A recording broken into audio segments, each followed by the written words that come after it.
वेदव्यास जी ने कहा कि मेरी समझ में जो आया मैंने रचना कर दी। अब वो कौन सा ऐसा ग्रंथ है जिसकी रचना करने से मेरा मन शांत होगा।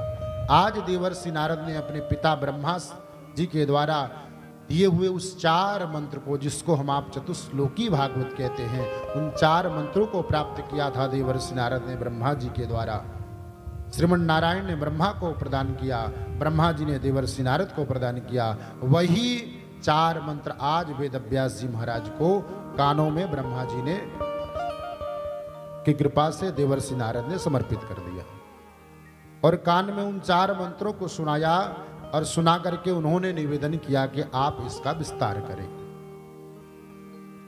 वेदव्यास जी ने कहा कि मैं इसका विस्तार कैसे कर सकता हूं। देवर्षि नारद ने कहा कि दासी पुत्र देवर्षि नारद बन सकता है, तो क्या आप इन 4 मंत्रों का विस्तार नहीं कर सकते। देवर्षि नारद ने जब कहा कि दासी पुत्र देवर्षि नारद, ब्रह्मा वेदव्यास जी ने आश्चर्यचकित नजरों से पूछा, सशंकित मन से पूछा कि आप दासी पुत्र, मैं कुछ समझा नहीं। देवर्षि नारद ने कहा, यह दास आपके सामने जो बैठा हुआ है ये एक दासी पुत्र था। अपने पूर्व जन्म का वृत्तांत सुनाया है देवर्षि नारद ने। और देवर्षि नारद ने कहा कि ये दासी पुत्र किस प्रकार हुआ। मेरे पिताश्री मेरे जन्म लेते ही बचपन में उनका प्राणांत हो गया। मैं बाल्यावस्था में ही माँ के साथ खेलता रहता। अब मेरे माँ के पास कोई जीविकोपार्जन के लिए कोई व्यवस्था नहीं थी, मेरे लालन पालन के लिए कोई व्यवस्था नहीं थी।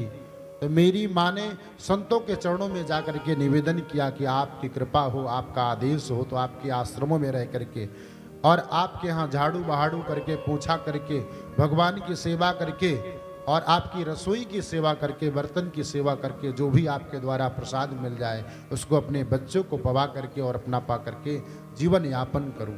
संतों की कृपा से मेरी माँ को संतों के यहाँ आश्रम में आश्रय मिल गया और मैं छोटा सा बालक और मेरी माँ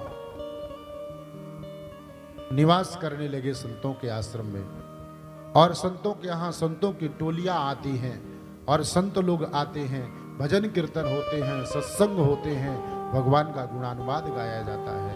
वो बैठ करके मैं सुना करता और सुनता और मेरे अंदर भी जिज्ञासा हुआ करती तो मैं भी कीर्तन किया करता।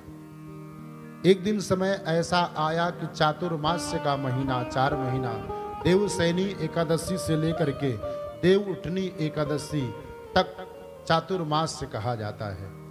संत मुनि महात्मा निराहार रह करके उस व्रत का पालन करते हैं। चातुर्मास्य के महीने में यानी 4 महीने बरसात के दिनों में महात्माओं का आगमन हुआ और महात्मा लोग 4 महीने अपना उपवास पूर्ण करके संतों के आश्रम से जब जाने लगे, तब मेरा मन उन संतों के चरणों में इतना लग गया कि मैं उन संतों के चरणों के साथ प्रणाम करके मैं भी जाने की तैयारी बनाने लगा। मेरी माँ ने कहा कि बेटा तुम जा रहे हो मुझे छोड़ करके और मेरे बुढ़ापे का तुम ही सहारा हो और मुझे छोड़ करके जा रहे हो।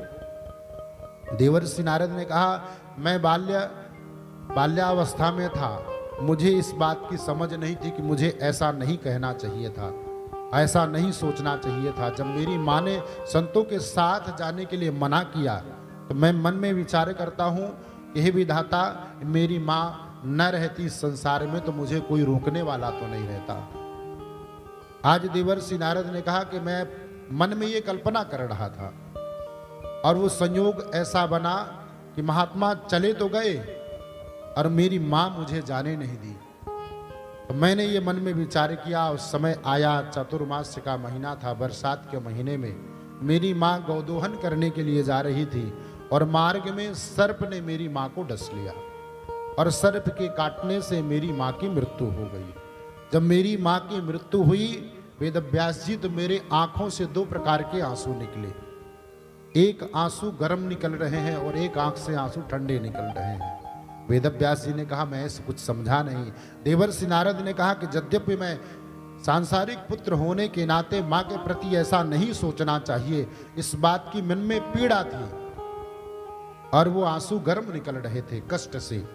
और एक मन में प्रसन्नता थी कि मेरी माँ चली गई, मुझे भगवान का भजन करने के लिए कोई रोकने वाला अब नहीं है, ही रखना चाहिए। लेकिन भगवान के भजन के लिए मैंने ऐसा मन में विचार किया।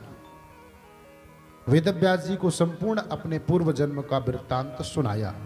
वेदव्यास जी ने मन में विचार किया कि आपने ऐसा सोचा, तो ये बात कह करके आप क्या कहना चाहते हैं?